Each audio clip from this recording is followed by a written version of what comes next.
വിശദമായ വാർത്തകളിലേക്ക്.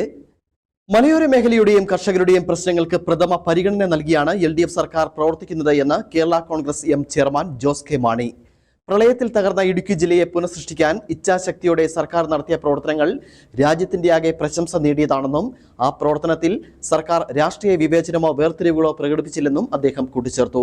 LDF മധ്യമേഖലാ വികസന മുന്നേറ്റ ജാഥയ്ക്ക് ചെറുതോണിയിൽ നൽകിയ സ്വീകരണത്തിൽ സംസാരിക്കുകയായിരുന്നു ജോസ് കെ മാണി.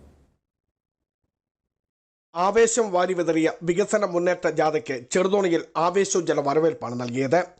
അടിമാലിയിൽ നിന്നും എത്തിച്ചേർന്ന ജോസ് കെ മാണി നേതൃത്വം നൽകിയ ജാഥയെ മണ്ഡല അതിർത്തിയായ പാമ്പള ജംഗ്ഷനിൽ നിന്നും സ്വീകരിച്ചു. നൂറുകണക്കിന് യുവജനങ്ങൾ അണിനിരന്ന ബൈക്ക് റാലിയുടെ അകമ്പടിയോടെയാണ് റാലിയെ വരവേറ്റത്. ജാഥ ചെറുതോണി ഫെഡറൽ ബാങ്ക് ജംഗ്ഷനിൽ എത്തിയപ്പോഴേക്കും ചെണ്ടമേളം, തെയ്യം, കാവടി തുടങ്ങിയ നാടൻ കലാരൂപങ്ങൾക്കൊപ്പം മുത്തുക്കുടയേന്തിയ യൂണിഫോം ധരിച്ച വനിതകൾ ഇരുവശത്തും അണിനിരന്നു. തുറന്ന ജീപ്പിൽ ക്യാപ്റ്റൻ സമ്മേളന വേദിയിലേക്ക് എത്തിയതോടെ LDFന്റെ ശക്തി വിളിച്ചോതുന്ന സ്വീകരണമായി മാറി. ജോസ് കെ മാണിയുടെ പ്രസംഗത്തിൽ ഉടനീളം റോഷി അഗസ്റ്റ്യൻ ഇടുക്കിയിൽ നടപ്പാക്കിയ വികസന പ്രവർത്തനങ്ങൾ എണ്ണി പറയുന്നതായിരുന്നു. 5 വർഷം കൊണ്ട് ഈ പഞ്ചായത്തിൽ എത്ര രൂപ കൊടുക്കും?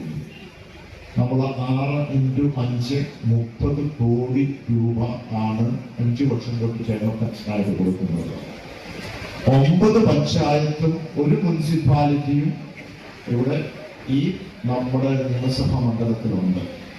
അങ്ങനെയാണെങ്കിൽ ഇവിടെ ഈ നിയമസഭാ മണ്ഡലത്തിൽ 5 വർഷം കൊണ്ട് എത്ര കൊടുത്തു?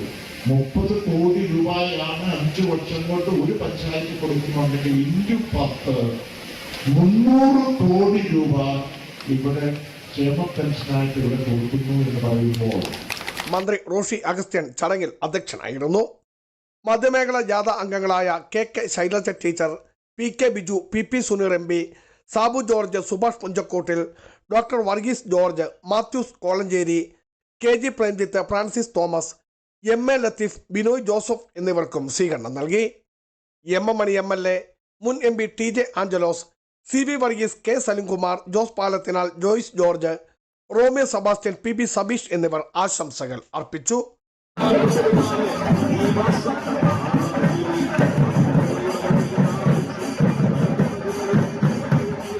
Biju Vaishan Parambil, Idukki vision news, Idukki.